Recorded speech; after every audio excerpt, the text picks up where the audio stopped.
मित्रों नमस्कार। डिस्क्लेमर पढ़ने के बाद अगर आप इस वीडियो को देखने आए हैं तो आपका सिद्धियों के माया जाल में स्वागत है। मित्रों, आज की वीडियो भूत प्रेतों की सिद्धियों पे आधारित है। अगर आप डरपोक किस्म के व्यक्ति हैं तो इस वीडियो को यहीं पे छोड़ के जा सकते हैं। अगर आप निडर व्यक्ति हैं तो हमारे साथ वीडियो के अंत तक बने रहें। मित्रों, सिद्धियों की माया जाल में करोड़ों देवी देवताओं की गिनती होती है, तो वहीं आसुरी शक्तियां भी करोड़ों की संख्या में विद्यमान है। देवी देवता के ही तरह आसुरी शक्तियों की भी सिद्धि प्राप्त की जाती है, किंतु हर सिद्धि सहज नहीं होती है। कुछ सिद्धि प्राण घातक भी होती है और बिना नियम के देवी देवता या आसुरी शक्ति हो किसी की भी सिद्धि प्राप्त नहीं हो सकती है। देवी देवता की सिद्धि में जैसे नियम और प्रतिबंध होते हैं, वैसे ही प्रेतों की सिद्धि में भी नियम और प्रतिबंध होते हैं। साधना के क्षेत्र में नियमों का बहुत अधिक महत्व होता है। अगर नियम के विरुद्ध जाते हैं तो असफलता प्राप्त होने लगती है, इसलिए नियमों का पालन करना अनिवार्य है। मित्रों, देवी देवता की तरह प्रेतों की शक्ति भी अतुलनीय होती है। यदि किसी प्रेत को सिद्ध कर लिया जाए तो साधक आसानी से उसके बल पर सब कुछ पा सकता है। मित्रों, कुछ लोगों को पूजा पाठ में तो कुछ लोगों को तंत्र विद्या तांत्रिक प्रयोगों में विश्वास होता है। पूजा पाठ हो या तांत्रिक विद्या हो, दोनों को ही इंसानों ने सिद्ध कर रखा है, क्योंकि मनुष्यों को सबसे अधिक विकसित मस्तिष्क का प्राणी माना जाता है। मित्रों, आज हम यहाँ ऐसी सिद्धि के बारे में बात करने जा रहे हैं जिसे साधना प्राप्त करना कोई बुरी बात नहीं है, कोई दुष्कर कार्य नहीं है। इस प्रेत सिद्धि को कोई भी साधक अपनी मेहनत और हिम्मत के बल पर प्राप्त कर सकता है। जो लोग कहते हैं कि भूत प्रेत सिर्फ कल्पना है और बच्चों को डराने वाली कथा कहानी है, उनको मैं यहाँ एक प्रमाण दे रहा हूँ। माना कि हम सब आज के आधुनिक युग और वैज्ञानिक युग में जी रहे हैं, लेकिन आसुरी शक्तियों का और आत्माओं का अस्तित्व होता है, इसे झुठलाया नहीं जा सकता। इसका प्रमाण हमारे कई सारे वेद पुराणों और अनेक पौराणिक ग्रंथों में मिल जाते हैं। यहाँ तक कि हनुमान चालीसा में भी भूत प्रेत का जिक्र किया गया है। आज हम आपको प्रेत सिद्धि का सरल विधि दे रहे हैं, किंतु इसे डरपोक किस्म के लोग भूल से भी नहीं करें, ना ही इसका विचार अपने मन में लाएं। जानबूझकर या भ्रम में पड़कर या आजमाने के उद्देश्य से भी नहीं करें, अन्यथा जान के लाले पड़ सकते हैं। तो आइए विधि शुरू करते हैं। मित्रों, अपने दैनिक पंचांग या गूगल से सर्च करके सबसे पहले मूल नक्षत्र का पता कर लें, क्योंकि यह प्रेत सिद्धि मूल नक्षत्र में ही आरंभ किया जाता है।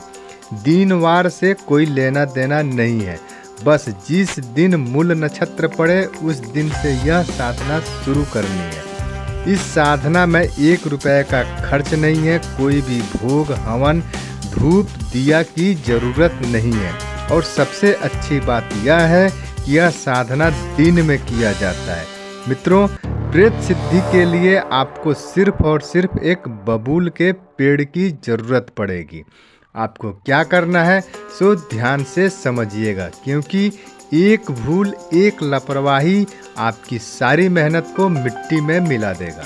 मित्रों, अगर आपके घर के आसपास बबूल का पेड़ हो तो और भी अच्छा है। आपको क्या करना है कि सुबह जब आप शौच करने के लिए जाएं तो पानी का 2 लीटर वाला बोतल लेकर जाएं। शौच करने के बाद उस पानी से धो लें और उस बोतल में आधा पानी बचा लें। अब इसे ढक्कन से बंद कर दें और यह बोतल लेकर सीधे बबूल के पेड़ के पास चले जाएं।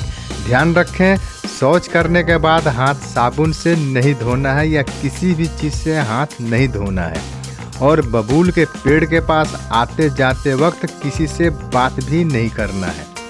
अब आप जब बबूल के पेड़ के पास पहुँचे तो शौच का बचा हुआ उस बोतल का पानी उस बबूल के पेड़ की जड़ में डाल दें और वहीं पर बिना आसन के जमीन में ही बैठकर बबूल पेड़ की तरफ अपना मुंह कर लें जहां आपने पानी डाला है। अब वहां इस मंत्र को 108 बार पढ़ें। ओम ह्रीं व वम भू भूतेश्वरी मम वसम कुरु कुरु स्वाहा।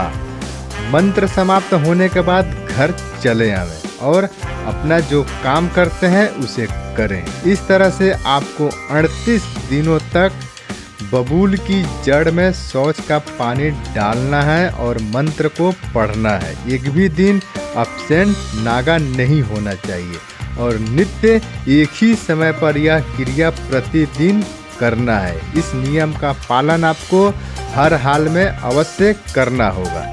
जब इस तरह से करते हुए आपको 38 दिन पूरे हो जाएं तो 39वें दिन 39 दिन जो आता है उस दिन सिद्धि प्राप्ति का दिन होता है। इस दिन बिल्कुल सावधान और सतर्क रहना है और क्या करना है सो खूब गौर करके अच्छे से समझें। हर रोज की तरह आप 39वें दिन भी शौच का बचा हुआ पानी लेकर बबूल के पेड़ के पास जाएंगे, लेकिन इस दिन आपको पानी भूल से भी नहीं डालना है। पानी का बोतल एक तरफ रख के बैठ जाए और 108 बार मंत्र को पढ़ें। मंत्र पढ़ने के बाद पानी नहीं डालें, थोड़ी देर बैठे रहें। तुरंत उसी क्षण प्रेत प्रकट होगा और प्रकट होते ही पानी डालो ऐसा कहेगा। फिर भी पानी नहीं डालना है और जरा भी नहीं डरना है, ना ही भागना है, अन्यथा मारे जाओगे। अब जब प्रेत प्रकट हो जाए तो आप उससे कहें, तुम मुझे 3 वचन दो तो मैं पानी डालूंगा। उसके बाद प्रेत वचन देने को तैयार हो जाएगा। तब उससे 3 वचन इस तरह से कहें। पहले कहें, मैं जब भी तुम्हें बुलाऊंगा तो तुम्हें आना होगा। दूसरा वचन मांगे, मैं जो भी काम तुम्हें बताऊंगा उसे तुम्हें करना ही होगा। तीसरा वचन मांगे, मेरी बिना इजाज़त के तुम कभी भी कुछ भी नहीं करोगे। जो काम करोगे उसमें मेरा हुक्म ही पहला होगा।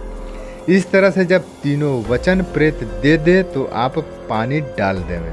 बस बधाई हो, आपने प्रेत की सिद्धि प्राप्त कर ली।